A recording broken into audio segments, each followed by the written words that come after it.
जब भी एक नई सुबह का आगाज़ होता है तो अल्लाह पाक का लाखों शुक्र अदा करती है कि एक और दिन हमें उस ज़ात को पहचानने के लिए मिला। तो आज मेरी अम्मी मकई की रोटियां बना रही थी और हमारे घर में मेरी अम्मी के अलावा किसी को भी मकई की रोटी नहीं बनानी आती। मेरी दो चाची हैं तो उन दोनों को भी नहीं आती, ना ही हमारे घर में किसी और को आती हैं, इवन हमें भी नहीं आती। तो मेरी अम्मी को लगता है कि उनको उनके पास ना कोई टैलेंट नहीं है। मैंने उनको बताया, मैं कहा अम्मी जो आपके पास टैलेंट है वो किसी के पास भी नहीं है। और जो मेरे भाई हैं वो तो मकई की रोटी खाते ही नहीं हैं। और मैं उनसे हमेशा कहती हूँ कि इन फ्यूचर आप लोग जो ना पछताएंगे कि काश हमें तभी ही खा लेना चाहिए था। कभी आपका दिल भी करेगा ना तो आप लोग कोई बना के नहीं देगा, क्योंकि ना ही आपकी बहनों को आता है। मैं अपनी बात कर रही थी क्योंकि हमें तो आती नहीं बनानी, और ये मुझे लगता है ये बहुत मुश्किल काम है जो कि हर कोई नहीं कर सकता। और ना ही मैंने उनको बताया कि ना ही आपकी जो बेगम होगी ना, मेरे दो भाई हैं और मैं उनको कहती हूँ कि जो जो आपकी बेगम होगी ना उनको भी मकई की रोटी बनानी नहीं आती होगी ऐसी जैसे अम्मी बनाती हैं। तो वो मेरी बात को इग्नोर कर देते हैं। मैं कहती हूँ सही बात है, आजकल की जनरेशन, अब हम इस जनरेशन में हैं तो उनके जो वाइफ आएंगी वो भी तो इसी जनरेशन में होंगी। तो मैं उनको यही बात समझाती रहती हूँ कि जो नेमत आपको अभी मिल रही है ना, शुक्र अदा किया करो। लेकिन मेरी अम्मी जब भी मकई की रोटी बनाती हैं तो मेरे भाइयों के लिए उनको अलग से गंदम की रोटी बनानी पड़ती है। और मेरी अम्मी की ना मुझे एक आदत बहुत ही ज़्यादा पसंद है। वो सुबह जब सबसे पहले उठती हैं ना तो सारे बर्तन जो है ना वो धोती हैं।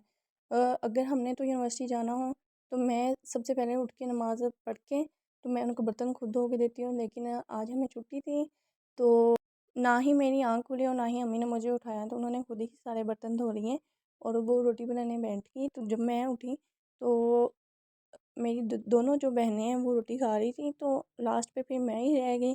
और फिर अम्मी ने चाची को भी बना के देनी थी क्योंकि चाची को तो आती नहीं है और उनके बच्चों के लिए भी बनानी थी। यकीन करें मैं डाइट पे थी लेकिन मकई की रोटी में इतना टेस्ट है, इतनी उसकी खुशबू आ रही थी कि मुझसे रहा नहीं गया। मैंने कहा आज तो जो डाइट है ना वो मैंने ख़राब करनी ही करनी है। फिर मैंने अम्मी ने मकई की रोटी बनाई और फिर मुझे साग गर्म करके रख के दिया जो कि अम्मी ने कुछ दिन पहले बनाया था।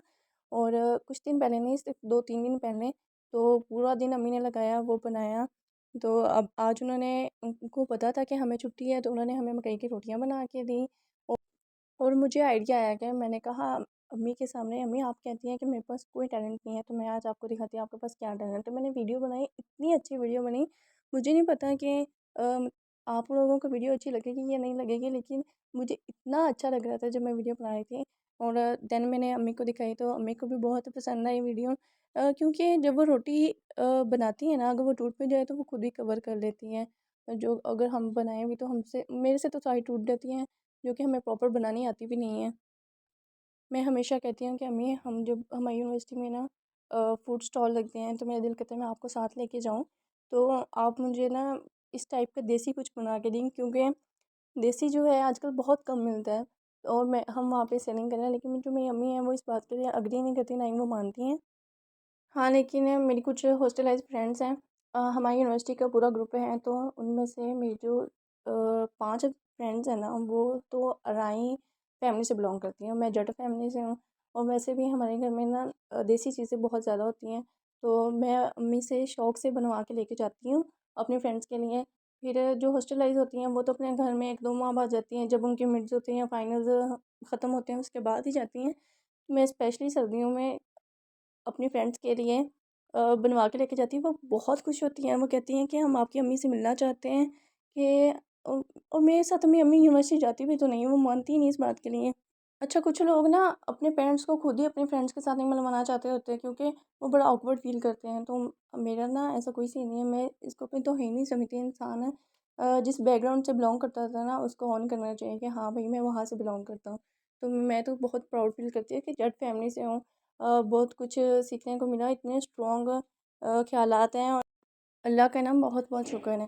अच्छा, अम्मी ने जब रोटी बनाई तो अम्मी ने, मुझे ना गुड़ पसंद पहले नहीं था लेकिन अब है। जब से मैंने डाइट स्टार्ट की तो मैंने जो शुगर है वो बिल्कुल अवॉइड कर दी, छोड़ दिया उसको। तो मैं गुड़ और शक्कर यही दोनों चीज़ें मोस्टली यूज़ करती हूँ। तो अब मैं गुड़ भी खाने लगी हूँ। पहले मैंने कभी भी मकई की रोटी के साथ ना गुड़ नहीं खाया। बाकी सब खाते थे घर में, मैं ही नहीं खाती थी।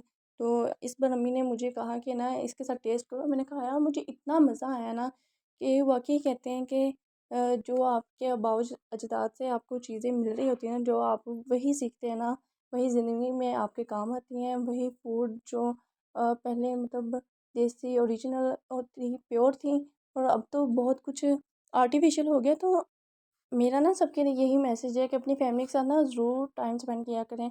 कुछ लोग होते हैं जो हॉस्टल से जब घर जाते हैं ना, तो उनको सिर्फ सोने की पड़ी होती है, वो अपने फ़ोन पे लगे रहते हैं, स्क्रॉल करते रहते हैं, फ़ोन में कुछ नहीं रखा। जब आप फैमिली के साथ बैठेंगे, उनके साथ टाइम स्पेंड करें, तो आपको पता चलेगा वो भी अच्छे लोग हैं।